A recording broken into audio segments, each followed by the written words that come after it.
विचार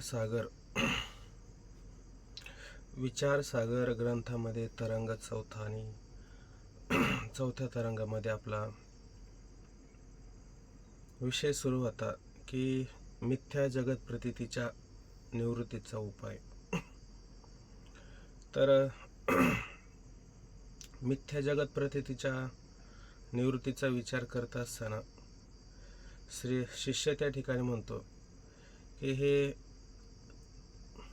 जगत विषयी मिथ्यात्व निश्चय झाला तरी जोपर्यंत त्याची प्रतीती येते तोपर्यंत दुःख निवृत्त होत नाही. वारंवार सांगितलं जगत मिथ्या आहे, मिथ्या आहे. जगत वारंवार मिथ्या जरी म्हटलं तरी परंतु ते समोर धडधडीत दिसत आहे, त्याचा अनुभव पण येत आहे, त्यापासून सुख दुःख द्वंद्वही त्या ठिकाणी होत आहे.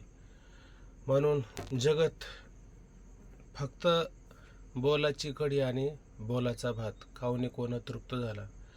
म्हणजे जगत मिथ्या आहे, जगत खोटं आहे, जगत झालं नाही, जगत नावाची गोष्ट होऊ शकत नाही. हे फक्त काय आहे, शाब्दिक त्या ठिकाणी ज्ञान आहे.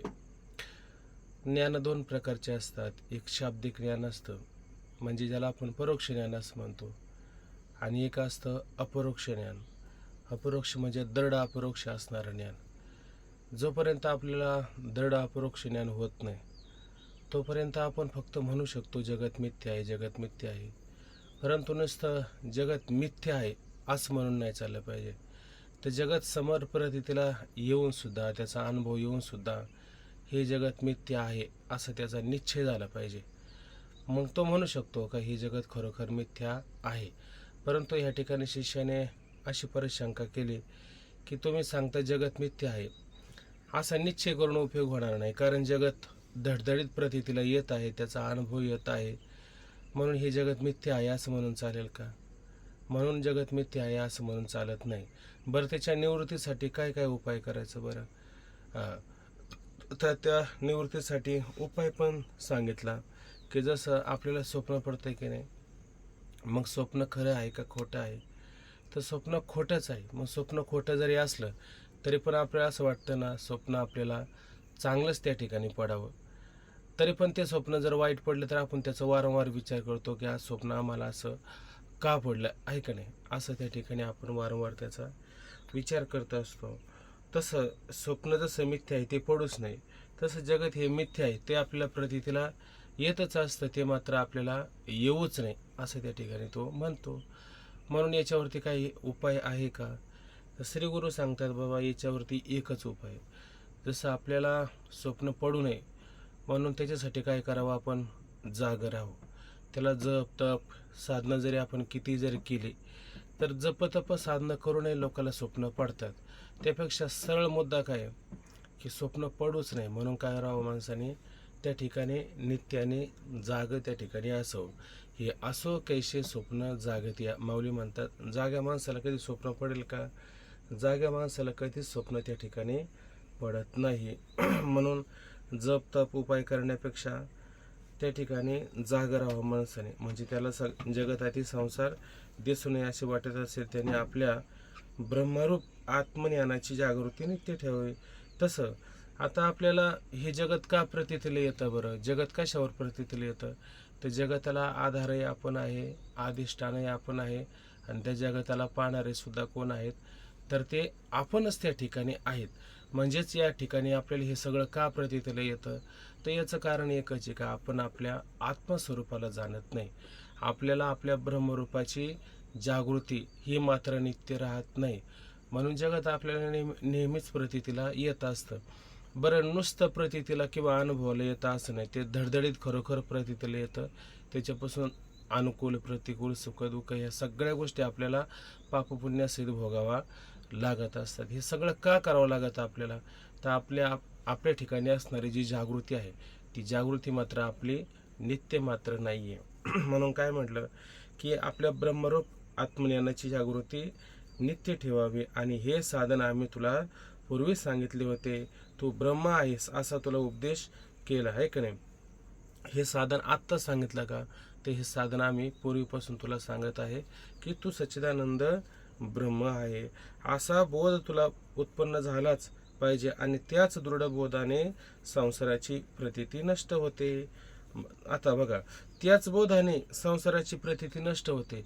इथं दुसरा उपाय काय आहे का?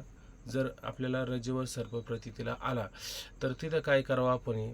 तर भावना करायची का, क्रिया करायची का, तिथं काठी वगैरे घेऊन यायची का, तिथं फक्त प्रकाशाचीच आवश्यकता आहे का? प्रकाश वाचून दुसरं काहीच उपयोगाचं नाही, काहीच उपयोगाचं नाही. तुम्ही जप तप किती काही साधनं करा, किती अनुष्ठानं केली, किती व्रतवय केली, बरं किती तीर्थयात्रा केल्या, काही पण जरी केलं, किती संप्रदाय बदलले, किती पंथ बदलले, किती माळा बदलल्या, किती गुरु बदलले, काही जरी केलं तर याला उपाय काय बरं? अंधाराला दूर करण्याकरता उपाय काय बरं? प्रकाश हा एवढाच उपाय त्याच्या ठिकाणी. त्या वाचून अन्य काय उपाय आहे का? अन्य मात्र उपाय नाहीचे. तसं तुला बोध उत्पन्न झालाच पाहिजे आणि त्याच दृढबोधाने संसाराची प्रतीती नष्ट होते. कसं बरं म्हणतात? तपा निर्विकल्प समाधी साध्य झालेल्या पुरुषास याचा अनुभव असतो, ऐक नाही. आता हा अनुभव कोणाला येतो की हे जगत मात्र प्रतीतीला येतच नाही. जसं माऊलींची एक ओवी की गावामध्ये चाडी निंदा चोरी जर नाहीशी झाली तर त्या गावामध्ये कसं सुख नांदतं की नाही? आपल्या शरीरामध्ये कफ वात पित्त हे समान जर झाले तर सुख होतं की नाही आपल्याला? हा, म्हणजे याचा आपल्याला अनुभव येतो की नाही की कफ वात पित्त जर व्यवस्थित असेल तर शरीर कसं व्यवस्थित राहतं, आहे का नाही? त्रिकोटी फिटल्या नगरात त्रिदाह निमालिया शरीर, अजून काहीतरी ओवीत पुढं आलेले, मला आता आठवत नाही ते. अशा पद्धतीनं हे आपल्याला अनुभव येतो की नाही?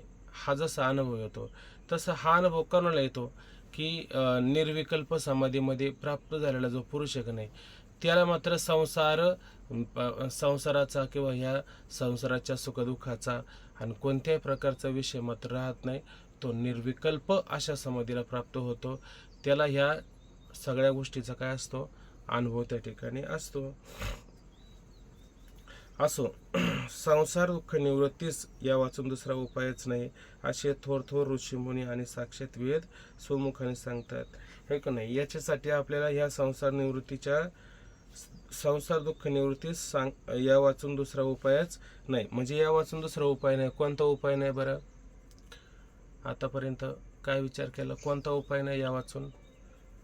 मी सच्चिदानंद ब्रह्म आहे असा बोध जो आहे तो कायम लक्षात ठेवा. तो कसा बोध झाला पाहिजे आपला? दृढ झाला पाहिजे. दृढ मिथ्यात्व, ऐक नाही, जगत मिथ्या आहे आणि मी सच्चिदानंद रूप ब्रह्म आहे, जगताला आधार अधिष्ठान आणि द्रष्टा सुद्धा मीच आहे असा ज्याचा दृढ बोध झालेला आहे, ऐक नाही.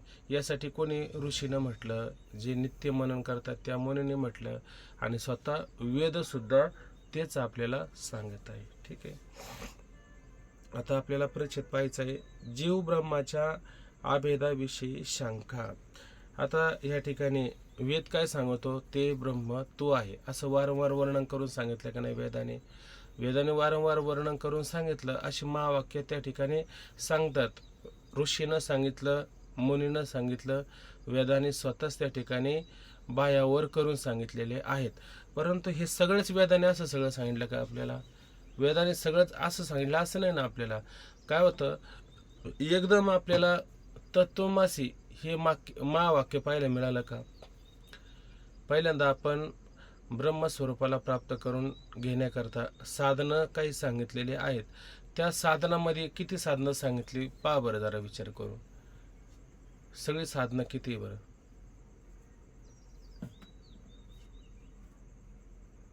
साधनं पहा बरं किती सांगितलं सगळी. अनुबंध चतुष्टय सांगितलं ते येते का त्यामध्ये? म्हणजे पहिल्यांदा काय सांगितलं? निष्काम कर्म उपासना. नंतर तो निष्काम कर्म उपासना झाल्याच्या नंतर अधिकारावर आरूढ होण्याकरता विवेक वैराग्य समाधी षटक मुमुक्षत्व ही साधनं त्याला पुढं सांगितली. त्याच्यानंतर श्रवण मन निधिध्यासन हे साधन सांगितलं आणि नंतर शेवटी तत्व पदार्थ शोधन हे साधन त्या ठिकाणी सांगितलेलं आहे. अशा पद्धतीनं साधनं सांगितली का नाही? का एकदम सुरुवातीला त्याला तत्वमासी हे साधन सांगितलं, नाही सांगितलं, बरोबर आहे की नाही. हे सगळे साधनं करून आल्याच्या नंतर मग तत्व पदार्थ शोधन करायचं. आणि मग त्याच्यातून काय करायचं की ते ब्रह्म मी आहे, त्याच्यातला लक्षार्थ मात्र काय करायचा, लक्षात घ्यायचा. आणि ते ब्रह्म मी आहे असा त्याने काय करायचा, दृढबोध करून घ्यायचा असतो. ठीक आहे ना. परंतु आता हे शिष्याला आपण किंवा हे शिष्याला श्रीगुरूंनी पूर्वीपासूनच सांगत आलं का नाही, का त्याच्यामध्ये कर्म उपासना या आपण कशा करावा, आहे का नाही. किंवा जीव आणि ब्रह्म आहे, तू सच्चिदानंद रूप ब्रह्मच आहे. परंतु एकदम त्याला अपरोक्ष ज्ञान सांगितलं का, पहिल्यांदा परोक्ष सांगितलं. पहिल्यांदा त्या ठिकाणी दोन आवरण असतात की नाही, एक एक असत्वपादक, एक आभानापादक, अशी आवरण असतात की नाही. ते आवरण निवृत्त करण्याकरता पहिल्यांदा कोणतं आवरण करायचं, नंतर कोणतं आवरण निवृत्त करायचं, कोणत्या आवरणासाठी कोणता साधन करायचं, म्हणजे परोक्ष साधन करायचं का अपरोक्ष साधन करायचे, अशी ज्ञानाची त्याला काय सांगितले, साधनं पण त्या ठिकाणी सांगितलेली आहे. परंतु आता शिष्याने ती साधनं घेऊन बसावं का परत. शिष्य ती साधनं सांगितले, त्या साधनाच्या निमित्ताने उपाय पण सांगितले होते. तेच उपाय आता शिष्य मनामध्ये घेऊन ठेवला आणि परत विचार करू लागला का तुम्ही म्हणता ते ब्रह्म तू आहे, त्या जगत मिथ्या आहे, त्या जगताच्या मिथ्यात्वाविषयी निश्चय कर. आणि तू सच्चिदानंद रूप ब्रह्म आहे असा काय कर, निश्चय कर. परंतु असा निश्चय करायला मी कसा निश्चय करू, कारण तुम्ही म्हणता, ऋषी म्हणता, वेद मुनी हे स्वतः त्या ठिकाणी सांगतात. जरी त्या ठिकाणी सांगत असेल तरी पण वेदाने सगळ्याच ठिकाणी असं सांगितलं आहे का, सगळ्या ठिकाणी असं सांगितलेलं नाही. मग याचा अर्थ वेद सुद्धा काय सांगतो की ते ब्रह्म आणि तो दोघांमध्ये काय आहे, भेद आहे. त्या ठिकाणी दोघांमध्ये अभेद मात्र होऊ शकत नाही. किंचित का होईना भेद त्या ठिकाणी राहू शकतो. किंचित म्हणजे किती, काकणभर का होईना भेद त्या ठिकाणी असलंच पाहिजे असं त्या ठिकाणी म्हणतो. आपण नाही म्हणतो की नाही, देवात आणि संतात देवात आणि देवापेक्षा संत मात्र काय, काकणभर का होईना श्रेष्ठ आहे. आता हे काकणभर का होईना श्रेष्ठ का बरं सांगितलं, किंचित का होईना का भेद सांगितलं बरं. त्याचं कारण आहे का जे देवाला कार्य करता येत नाही ते संत कार्य करून दाखवतात. मग संतात आणि देवात एकदम जर भेद केला तर देव आणि संत एक राहतील का, दोघांमध्ये भेदच राहील.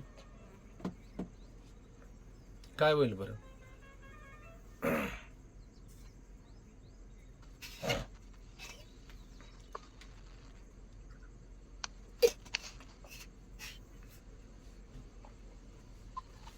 काय म्हणले आबा, पुन्हा एकदा सांगा. अहो, देव आणि संत याच्यामध्ये थोडा भेद सांगितला. काकणभर जे कार्य देवाला होत नाही ते कार्य संत करून दाखवतात. याच्यामध्ये भेद किती मानला पाहिजे आपण, किंचित मानला पाहिजे. जर देव आणि संतात जर कायमचा भेद जर मांडला तर देव आणि संत एक होतील का, नाहीत होणार.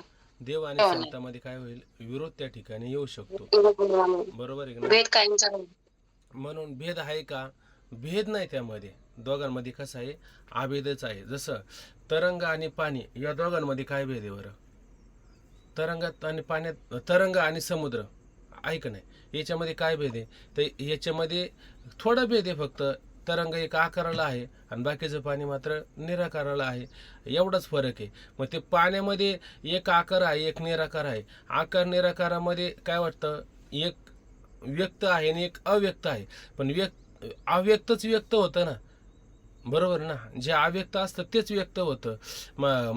मातीचाच घट होऊ शकतो ना का, परत घटापासून दुसरा घट नाही, त्याला परत मातीच व्हावं लागेल ना का. हा घाटातून डायरेक्ट चुटकी वाजवली दुसरा गट तयार केला, म्हणजे ते अव्यक्तच असणारं, निराकारच असणारं काय होतं, आकाराला येतं, ऐक नाही. आणि ते निराकार झालं, ते आकाराला आलं तर आकारातून परत काय कसं व्हावं लागतं, त्याला निराकार व्हावं लागतं. निराकारातूनच परत आकाराला येतो. म्हणजे आकार आणि निराकार याच्यामध्ये जास्त भेद आहे का, नाही. फक्त एक व्यक्त आणि एक अव्यक्त इतकंच त्याच्यामध्ये काय असतो, भेद असतो. त्यापेक्षा मात्र अधिक काही भेद पाहायचं काय कारण नाही. जसं एकची दिशे दुसरे, ते दर्पणाच्या आधारे एकच वस्तू असते. पण दर्पण म्हणजे आरसा, आरशामुळे आपल्याला दोन वाटतात की नाही, पण वस्तू दोन आहेत का, एकच आहे. एरवी वस्तू विचारे काय दुजे आहे, आणि खरोखर विचार जर केला तर त्या दोन वस्तू आहेत का, एकच वस्तू आहे त्या ठिकाणी. मग दोघांमध्ये भेद आहे का, दोघांमध्ये भेद नाही. तो आकार आणि निराकार याच्यामध्ये काय होतं, किंचित त्या ठिकाणी भेद आपल्याला पाहायला मिळतो, म्हणून त्याच्यामध्ये भेद नाही. परंतु शिष्य म्हणतो की जीव आणि ब्रह्म यांचं ऐक्य होईल कसं, तुम्ही जरी भरपूर म्हणता असाल, प्रयत्न करून सांगत असाल, परंतु शास्त्रामध्ये वेदामध्ये सुद्धा जीव ब्रह्मामध्ये भेद आहे असं वर्णन करून सांगितलेलं आहे. कसं भेद आहे ते वर्णन करून सांगितलं ते पण आपण खाली पहा. परिच्छेद क्रमांक 25 जीव ब्रह्माच्या अभेदाविषयी शंका. शिष्य: महाराज, तुझा आत्मा सच्चिदानंद ब्रह्मरूप आहे असे आपण वरचेवर सांगून आत्म्याचे ब्रह्मरूपाने ज्ञान झाले तरच संसार दुःख निवृत्त होणार, त्याच दुसरा उपाय नाही असे सांगता. पण मी ब्रह्मरूप आहे असा माझा निश्चय होत नाही, कारण जीव आणि ब्रह्म यात भेद आहे असे मला वाटते. कारण आता पहा की शिष्य म्हणतो, महाराज तुम्ही काय म्हणता की तुझा आत्मा सच्चिदानंद रूप आहे. म्हणजे काय काय आलं? सत आलं, चित आलं आणि आनंद आलं. हे तीन आले का तो कोण होत असतो? ब्रह्मरूप त्या ठिकाणी होत असतो. फक्त एक जर अंश आला, आहे आहे आहे, तो फक्त सतरूपाने एक अंश आला तर काय होईल? तर तो ब्रह्मरूप होऊ शकत नाही. बरोबर ना? ते सामान्य ज्ञान आलं. पण सत, चित, आनंद हे तीन जर रूप आली तर त्याचं विशेष रूप त्या ठिकाणी आलं ना, तर तोच कोण होऊ शकतो? ब्रह्मरूप त्या ठिकाणी होऊ शकतो. म्हणून तुझा आत्मा सच्चिदानंद ब्रह्मरूप आहे असे आपण वरच्यावर सांगून आत्म्याचे ब्रह्मरूपाने ज्ञान झाले तरच संसार दुःख निवृत्त होणार आहे का नाही? ज्ञान कसं व्हायचं ते सांगितलं ना, सामान्य रूप आणि विशेष रूप. असं तुला काय झालं पाहिजे? यथार्थ ज्ञान झालं पाहिजे. असं ज्ञान झालं तरच संसार दुःख निवृत्त होणार, त्याच दुसरा उपाय नाही असे सांगता. बरोबर की नाही? आणि खरोखर याला दुसरा काय उपाय आहे का? आताच उदाहरण देऊन सांगितलं की नाही, रजेवर भासलेला सर्प आहे, त्या सर्पाच्या निवृत्तीकरता कोणत्या क्रिया केल्या, काय साधनं हत्यारं वगैरे घेतली, किंवा त्याच्या ठिकाणी अग्नी वगैरे आणला, किंवा अग्नीने त्याला जाळायचा प्रयत्न केला, किंवा आणखीन काही तुम्ही भालाभरची काही जरी आणलं किंवा क्रिया केल्या किंवा भावना केल्या तर त्याची निवृत्ती होईल का? होणारच नाही. तिथं फक्त एकच उपाय, फक्त प्रकाशाचं हाच उपाय आहे. तसं तुम्ही या ठिकाणी काय सांगता की संसार दुःख निवृत्त होण्याकरता दुसरा उपाय नाही असे आपण सांगता. पण मी ब्रह्मरूप आहे असा माझा निश्चय होत नाही. परंतु मी ब्रह्मरूप आहे पण असा माझा निश्चय का होत नाही? त्याच्यामागे काहीतरी कारणं आहेत. ती कारणं मी काय करणार आहे? आपल्या पुढं मांडणार आहे. मग ती कारणं आपल्या पुढं मांडल्याच्या नंतर बरं, हा शिष्य सांगत असताना आपल्या मनाला येईल तसं सांगतो का? मनाला येईल तसं सांगत नाही. मग तो शिष्य सांगत असताना काय करतो? आधी आधार घेतोय. आधारा वाचून काही सांगायची कहाणी, आधारा वाचून एखादी गोष्ट जर सांगायची म्हटलं तर त्या गोष्टीला काही महत्त्व आहे का? मग ती बाष्कळ अशा पद्धतीची बोलणं पद्धत होऊ शकते. परंतु श्रीगुरूच आपलं शिष्याचं मात्र तसं म्हणणं नाही. तो ग्रंथाचा आधार घेऊन, वेदाचा आधार घेऊन, शास्त्राला प्रमाण मानून अशा पद्धतीच्या गोष्टी श्रीगुरु पुढं सांगणार आहे. त्या कशा त्या पाहू आपण. असा माझा निश्चय होत नाही, कारण जीव आणि ब्रह्म यात भेद आहे असे मला वाटते. कारण सांगतो पहा. मी पुण्य पापाचा करता, सुख दुःखाचा भोगता, जन्म मरणादी धर्मवान असून संसार निवृत्तीची इच्छा मला आहे. ब्रह्माच्या ठिकाणी पुण्य पापादी कोणतेही धर्म नाहीत आणि त्यास संसार निवृत्तीची इच्छाही नाही. अशा रीतीने माझे व ब्रह्माचे स्वरूप अत्यंत विरुद्ध असता ब्रह्म आणि मी एकच आहे असा निश्चय कसा होईल? माझ्या आत्म्याच्या ठिकाणी हे कोणतेही धर्म नाहीत असे जे आपण मागे सांगितले आहे ते मी विसरलो नाही. पण हे सर्व धर्म माझ्या ठिकाणी भासतात आणि ब्रह्माच्या ठिकाणी भासत नाही. इतका तरी भेद राहणारच. ठीक आहे, तुम्ही वारंवार सांगता की ते ब्रह्मत्व आहे, ते ब्रह्मत्व आहे, परंतु ते ब्रह्म मी कसा असेल? आहे की नाही? पण तुम्ही किती जर त्याला जुळायचा प्रयत्न केला तरी पण ते जुळणार आहे का? जुळणार नाही. आहे की नाही? आता जुळायला झाले काय बरं? शहाणे अपुरे एकच वचन, ज्याला समजून घ्यायचंय त्याने इतकी तरी कारणं सांगावं का? तरी पण तो सांगतच राहतो ना. आपले जाधव बाबा नेहमी सांगतात, ते म्हणले त्याला जेवण भरवायचंय पण तो जेवायला तयार नाहीये. मग त्याला अगदी म्हणले नाही नाही तू जेवण करच, ऐक नाही तुम्हाला नाही नाही मी काही जरी झालं तर जेवण करणार नाही. ते म्हणले त्याच्या म्हणले त्याला खाली पाडलं, त्याच्या छातडावर बसला, ऐक नाही, आणि जीव घालायचा प्रयत्न केला, तोंडात घास घातला, ऐक नाही, घासला मला आता खा.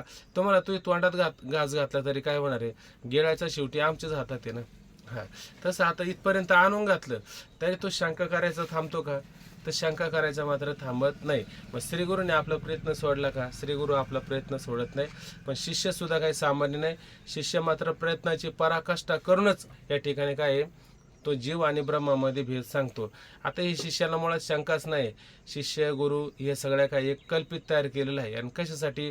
का आपल्याला ज्या वारंवार शंका येतात की नाही, त्या शंकांसाठीच शिष्याने काय आहे, जसं आपण ज्ञानेश्वरी गीता पाहतो तिथं अर्जुन आपलं प्रतिनिधित्व करतो की नाही, तसं शिष्य या ठिकाणी आपलं काय करतो, प्रतिनिधित्व करतो.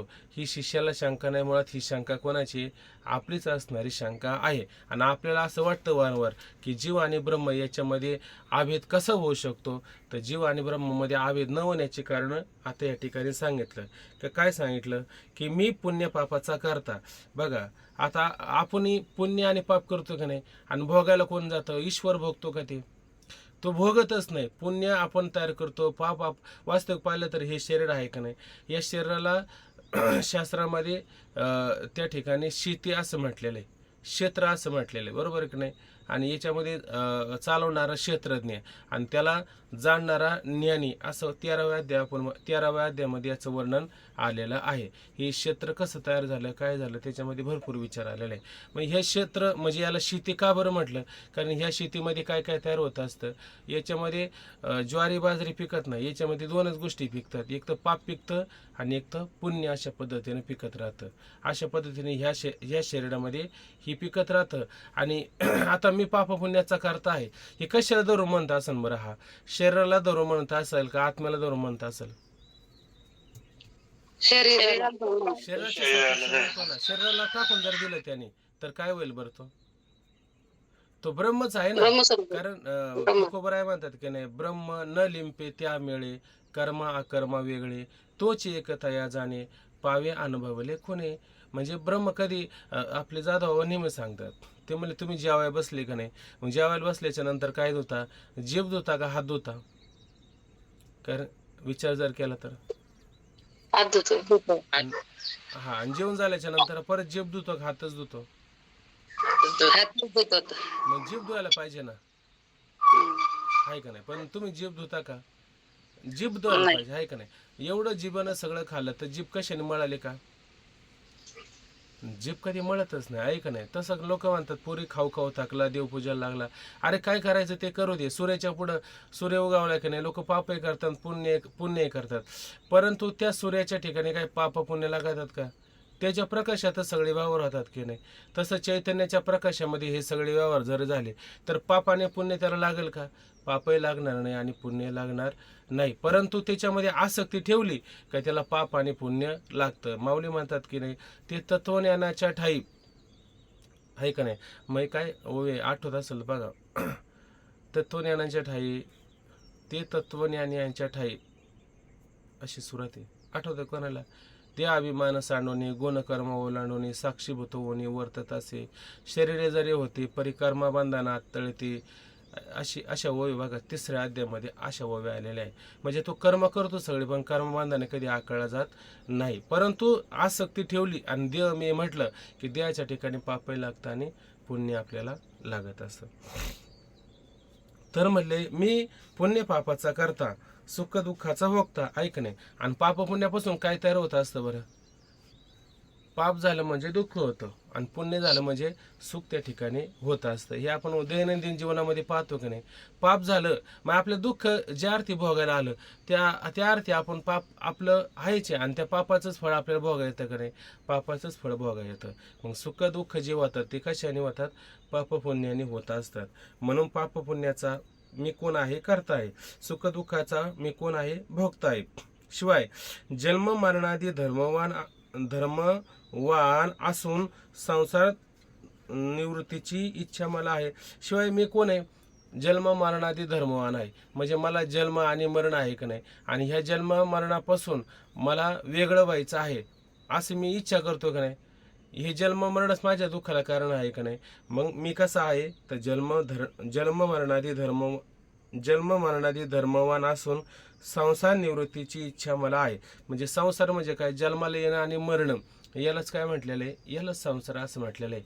म्हणजे जन्म मरणाची निवृत्ती म्हणजे कशाची निवृत्ती, तर संसाराची निवृत्ती आहे का नाही. आणि इच्छा कोणाला आहे, परमात्म्याला आहे का मला आहे.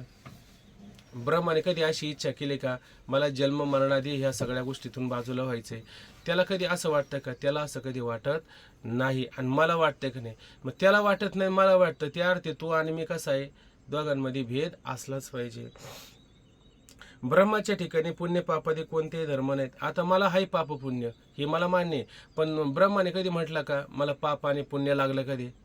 त्याला बिचाराला कधी पापही नसतं, त्याला कधी पुण्य नसतं. तो पाप पुण्य विवर्जित त्या ठिकाणी पाहायला मिळतो. आणि त्या संसार निवृत्तीची इच्छाही नाही. आता त्याला पाप पुण्य नाही, सुख दुःख नाही, त्याला संसार तरी आहे का, त्याला संसारच नाही. आणि संसाराच्या निवृत्तीची इच्छा तरी आहे का, संसाराच्या निवृत्तीची त्याला इच्छा सुद्धा नाहीये, आहे का नाही. काय एक काहीतरी अभंग त्या दिवशी म्हणून गेलो होतो, पहा आठवतो का कोणाला, की काहीच संसार तू मान हे, असं एक अभंग म्हटलं होतं बघा, सुरुवातीचं आठवतं का. त्या संसार निवृत्तीची इच्छा नाही. अशा रीतीने माझे व ब्रह्माचे स्वरूप अत्यंत विरोध आहे. आणि अशा पद्धतीने जर विचार केला, बघा बरं, माझे आणि ब्रह्माचे स्वरूप अत्यंत विरोध आहे, असं एक प्रश्न तयार करायचं वाटलं असतं. काय काय त्याच्यामध्ये विरोध आहे. मला जन्म मरण, मला सुख दुःख, मला पाप पुण्य, या सगळ्या गोष्टी आहे. आणि ब्रह्माला आहे का, ब्रह्माला मात्र यातल्या कोणत्याच गोष्टी नाही. अशा पद्धतीनं त्याच्यात आणि माझ्यामध्ये काय विरोध आहे. ब्रह्म आणि मी एकच आहे असा निश्चय कसा होईल. मग ह्या सगळ्या गोष्टी त्याच्यात आणि माझ्यामध्ये भेद जर असेल तर ते ब्रह्म मी आहे असा माझा निश्चय होईल का, आणि माझा निश्चय होऊ शकतो का. अशा पद्धतीने माझा निश्चय होऊ शकत नाही. याच्यामध्ये कुठं जरा अभेद जर असेल, बरोबर आहे की नाही, मला सुख दुःख होऊ नये, मग मी म्हणन अरे हा मी पण ब्रह्मच आहे, कारण मला सुख दुःख होत नाही. मी म्हणू शकतो का ते ब्रह्म मी आहे का, मला पाप पुण्य लागत नाही, मला जन्म मरण नाही, असं जरी काही वाटत असेल तर मी म्हटलं असतो ना ते ब्रह्म मी आहे.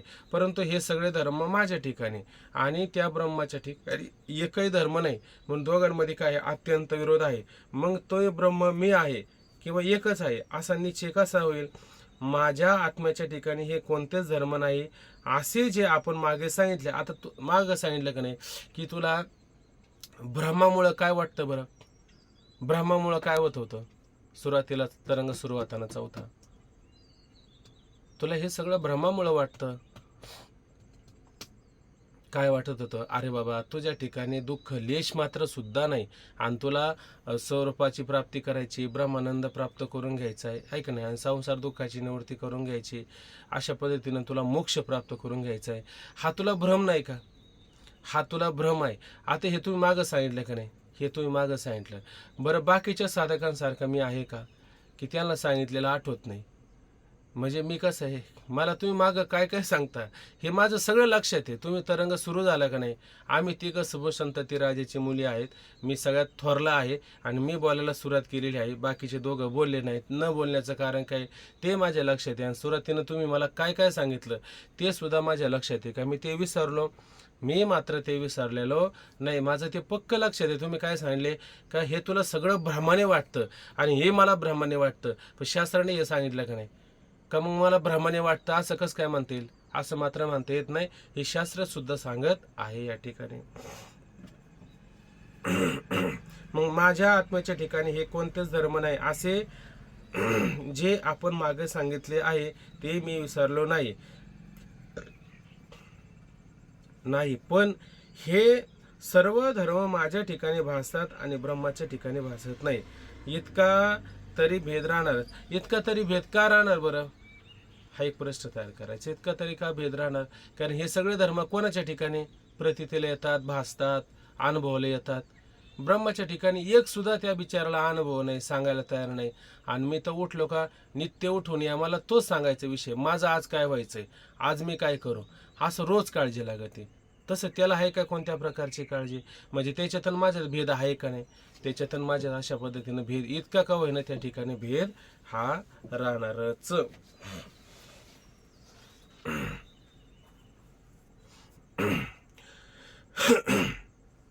दुसरा, आता एक एक त्या ठिकाणी संशय आला का नाही, एक कारण सांगितलं का नाही, आता दुसरं कारण त्या ठिकाणी पाहायचं. याच्यात मुळात कारणं किती आलेली आहेत? 3 कारणं या ठिकाणी आलेले आहे, बरोबर ना? 3ही कारणं आणि व्यवस्थित समजून प्रश्न तयार करायचे. प्रमुख कारणं 3 आहेत. एक एक कारण आणि एक उत्तर त्याच्यावरती तयार करायचं. दुसरा संशय असा की वेदामध्ये एकाच बुद्धिरूप वृक्षाच्या ठिकाणी 2 पक्षाची कल्पना करून त्यापैकी एक कर्मफळ भोगता व दुसरा शुद्ध असंग भोगरहित असून कर्मफळाच्या भोगत्यास प्रकाशक आहे असे सांगितले आहे. या रूपकाने वेदाने असे प्रतिपादन केले की कर्मफळ भोगता जीव आहे आणि शुद्ध असंग प्रकाशक ब्रह्म आहे. यावरून विरुद्ध धर्मवान जीव व ब्रह्म यांचे एकत्व वेदासही संमत आहे. बघा, आता वेदाने स्वतः सांगितलं का नाही की त्या ठिकाणी संमत नाही. संमत नाही. वेदासही संमत नाही, आहे का नाही? बघा, आता ह्या ठिकाणी वेदाने काय सांगितलं, उदाहरण देऊन सांगितलं असं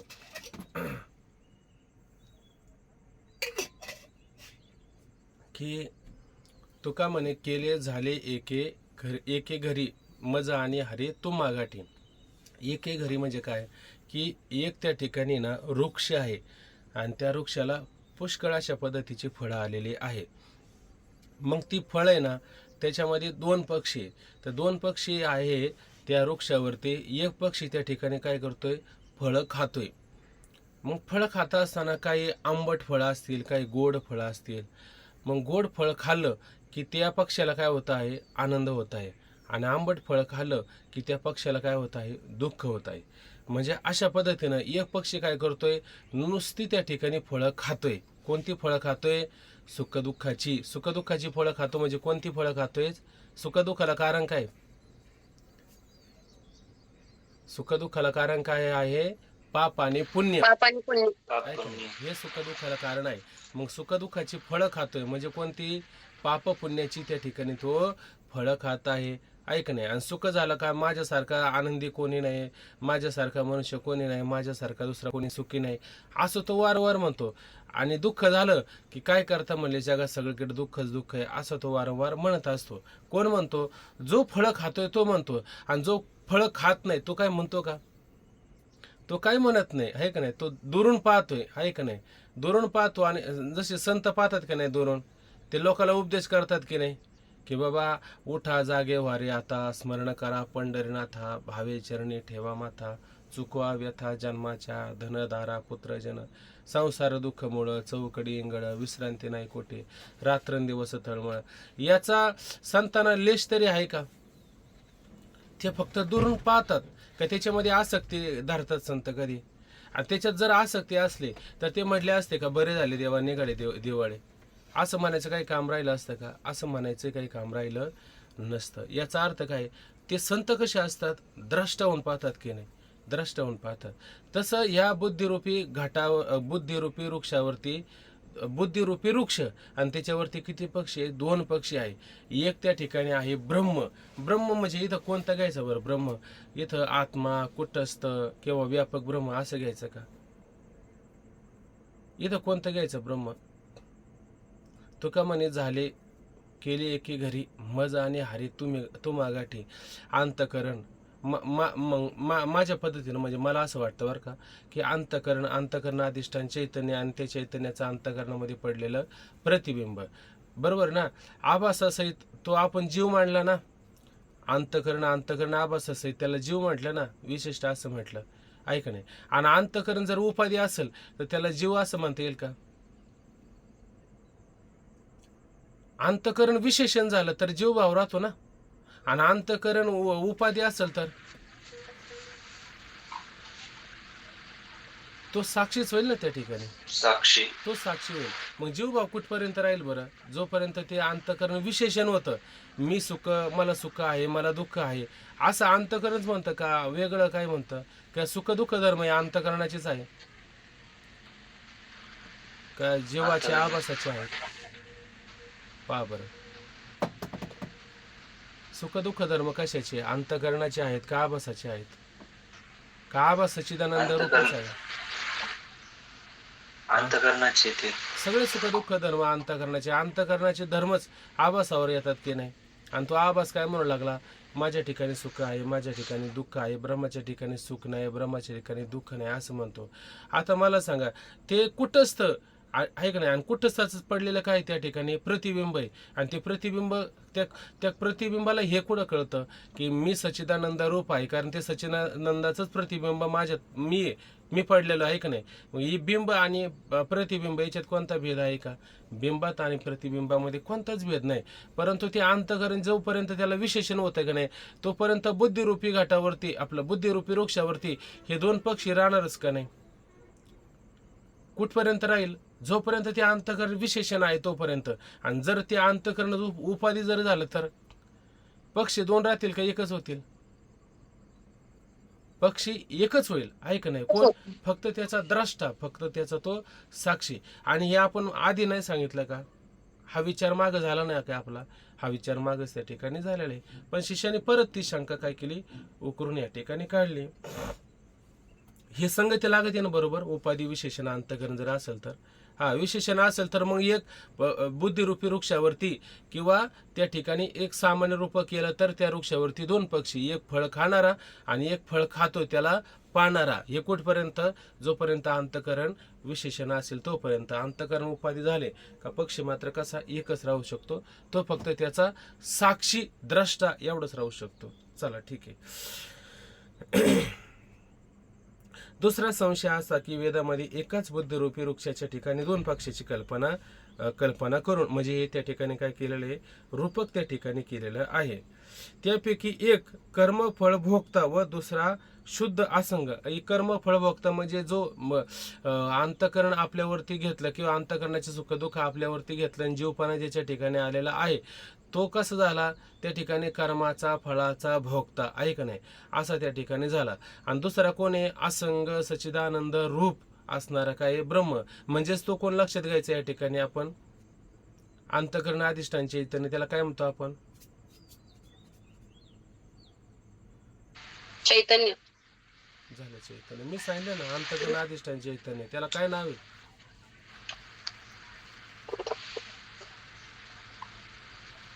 साक्षी, कुटस्थ, साक्षी. लक्ष, प्रत्यय. हे आपण जर काय करायचं, थोडं लक्षात ठेवायचं. साक्षी.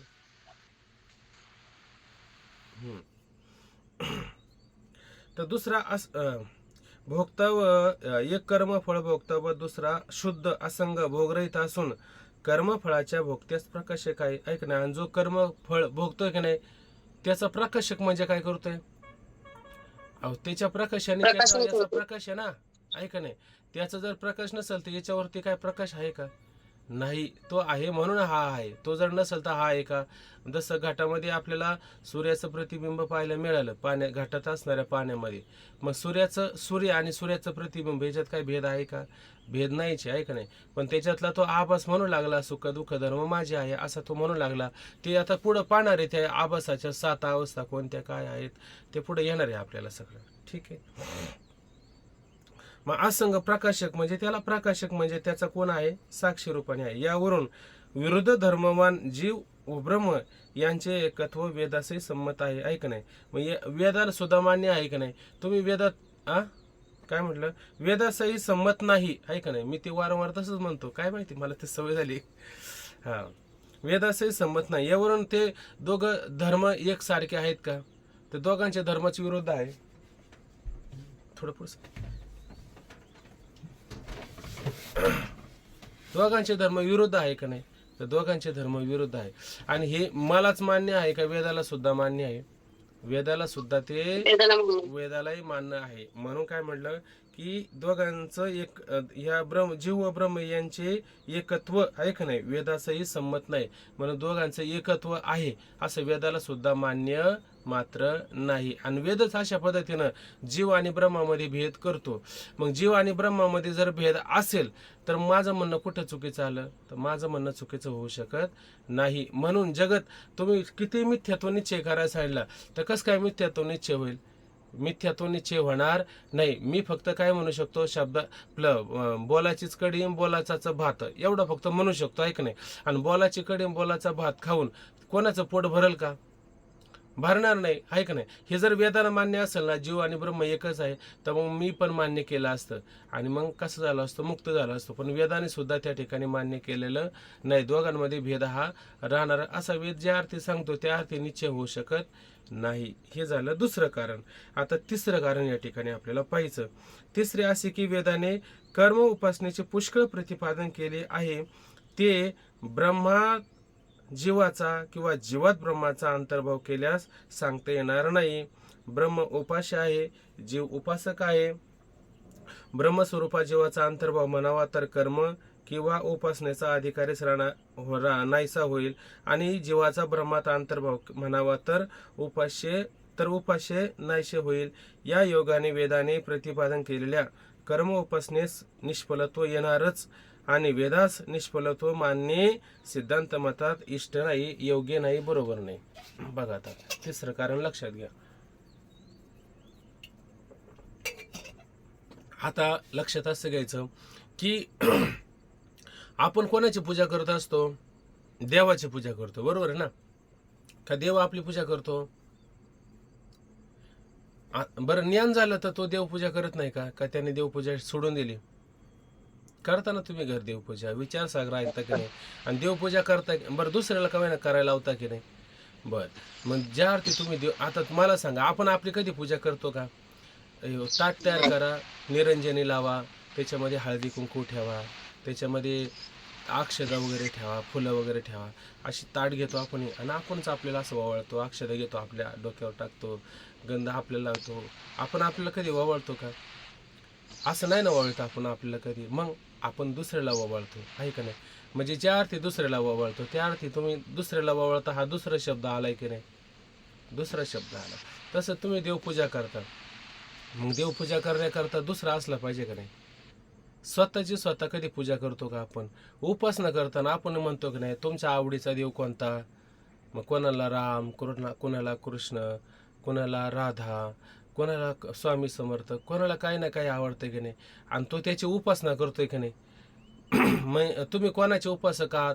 आम्ही शाक्त आहोत, म्हणजे आम्ही देवीचे उपासक आहोत. आम्ही वैष्णव आहोत, आम्ही विष्णूचे उपासक आहोत, आहे का नाही? आम्ही शैव आहोत, आम्ही शंकराचे, आम्ही गणपतीचे, सूर्य, असे त्याचे उपासक सांगितले का नाही? असे उपासक त्या ठिकाणी सांगितलेले आहेत. मग एक झाला उपासक आणि एक झाला उपास्य. उपास्य काय म्हणायचं? उपासकाला काय म्हणायचं?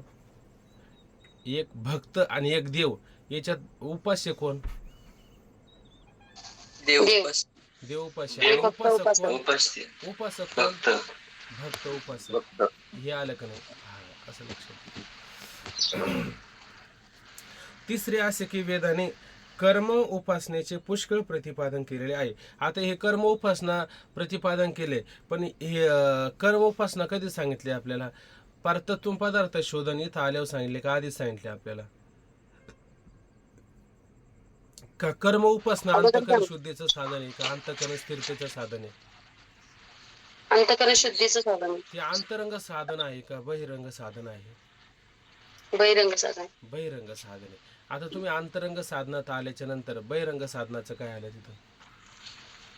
काही कारणच नाही ना तिथे, ऐक नाही. ते तर मुळात कसं आहे, बहिरंग असतं, ऐक नाही. आणि नियम असं केलं की एक असतो करता आणि एक असतो अकर्ता. तुम्ही करता झाले का नाही? बरं, जो करता असतो तो कधी अकर्ता होईल का? बरं, जो अकर्ता असतो तो कधी करता होईल का? तो मात्र करता होऊ शकत नाही. मग तसं आता इथं लक्षात घ्यायचं की एक झाला करता आणि एक झाला अकर्ता. हा एक महत्वाचा मुद्दा झाला. दुसरा मुद्दा काय झाला की तिथं तुम्हाला एकाला करायला सांगितलेलं आहे, एक उपास्य भावाने आलेला आहे आणि कर्म उपासना हे आपल्याला आधी सांगितलेली आहे. ज्ञानापर्यंत जर जायचं असेल ना तर त्याला कोणता उपास ते सांगितला तर कृत उपास ते सांगितलेला आहे. बरोबर ना. अशा पद्धतीनं परमात्म्याचा काही विसंगती होती का? एक कृत उपासने एक अकृत उपासने असे दोन सांगितले ना त्या ठिकाणी.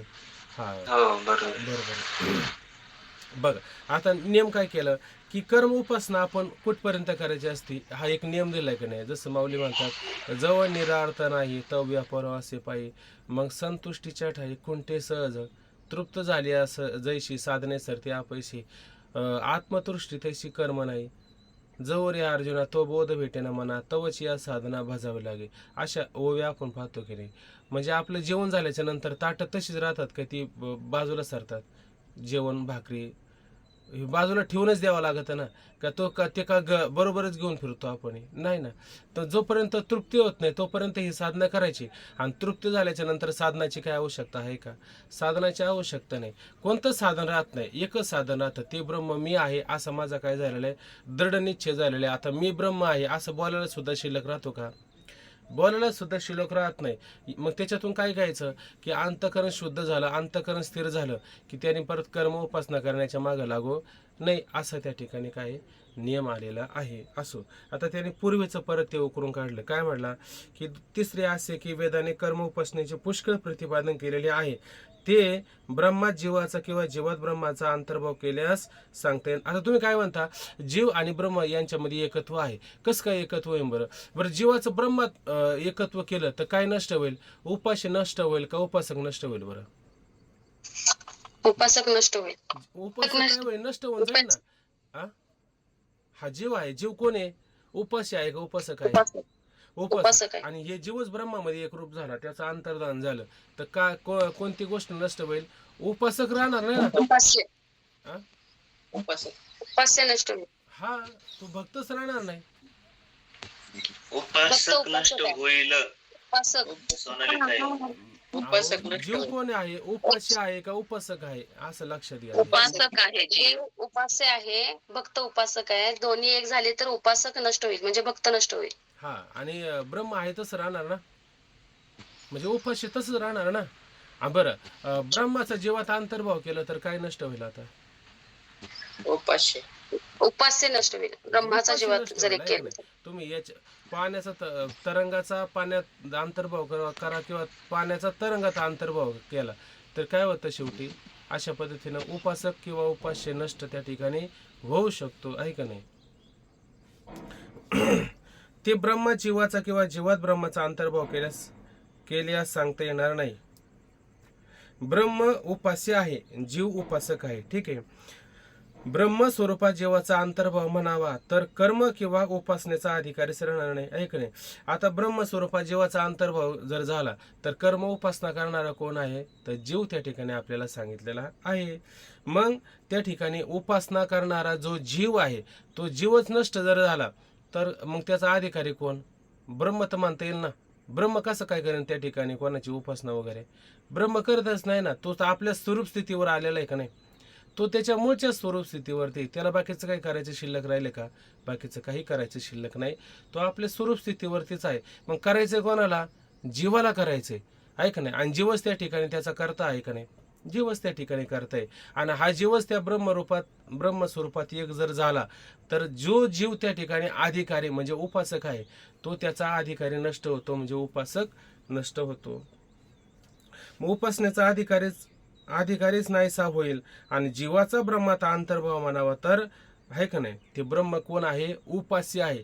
तर ते असणारं उपास्य ब्रह्म नाहीसे होईल. या योगाने वेदाने प्रतिपादन केलेल्या कर्म उपासनेस निष्फलत्व येणारच, आहे का नाही? या योगाने वेदाने प्रतिपादन केलेल्या काय जी कर्म उपासना आपल्याला सांगितलेली आहे त्या उपासनेस निष्फलत्व, आहे का नाही? म्हणजे फल काय राहील का? फल राहणार नाही. ते फलच काय होईल? निष्फल अशा पद्धतीनं होईल. म्हणून निष्फलत्व येणारच. आणि वेदास निष्फलत्व मानणे सिद्धांत मतात इष्ट नाही, आहे का नाही? आणि वेदात काय आहे? निष्फलत्व. वेद निष्फल आहे का त्या ठिकाणी? वेदाला काहीतरी फल आहे का नाही? फल आहे ना त्या ठिकाणी, असं सांगितलं का नाही? आणि वेदाला तुम्ही निष्फल तू जर म्हणत असेल तर हे योग्य आहे का? हे बरोबर आहे का? हे इष्ट आहे का? हे उचित आहे का? हे संयुक्तिक आहे का? अजिबात मात्र संयुक्तिक होऊ शकत नाही, इष्ट होऊ शकत नाही. मग अशा पद्धतीनं या तीनही कारणांचा विचार केला तर तीनही कारणामध्ये काय आहे? जीव आणि ब्रह्म यामध्ये काय राहतो? भेद राहतो. पहिला भेद कोणता पाहिला बरं आपण? पहिला भेद, मला जन्म आहे, मला मरण आहे, माझ्या ठिकाणी पाप आहे, पुण्य आहे, सुख आहे, दुःख आहे. त्याच्या ठिकाणी पाप, पुण्य, सुख, दुःख आहे का?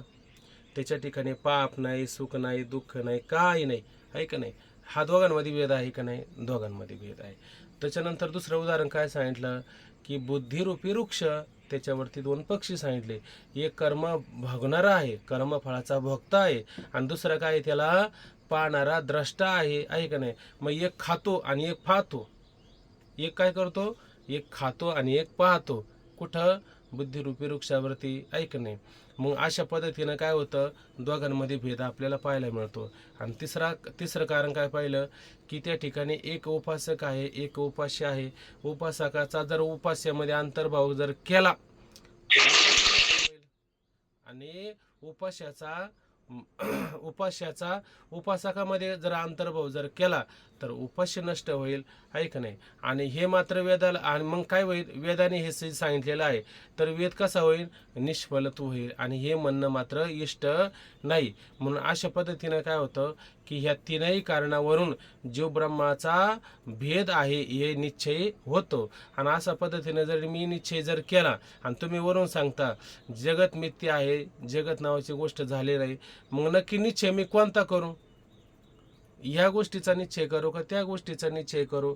म्हणून जगत तुम्ही किती जरी म्हटलं की मिथ्या आहे, मिथ्या आहे, तरी ते जगत मला प्रतीतीला येतच, आहे का नाही? आणि त्याला कारण सुद्धा वेदाने अशी पुष्कळ प्रकारे दिलेले आहे. म्हणून जगत मिथ्यात्व निश्चय माझा कसा बरं होईल? म्हणून जगत मिथ्यात्व निश्चय होणार नाही. ओम पूर्णमदः पूर्णमिदं पूर्णात् पूर्णमुदच्यते पूर्णस्य पूर्णमादाय पूर्णमेवावशिष्यते. हरि ओम. शांती शांती शांती. रामकृष्ण हरी. रामकृष्ण रामकृष्ण रामकृष्ण राधे राधे.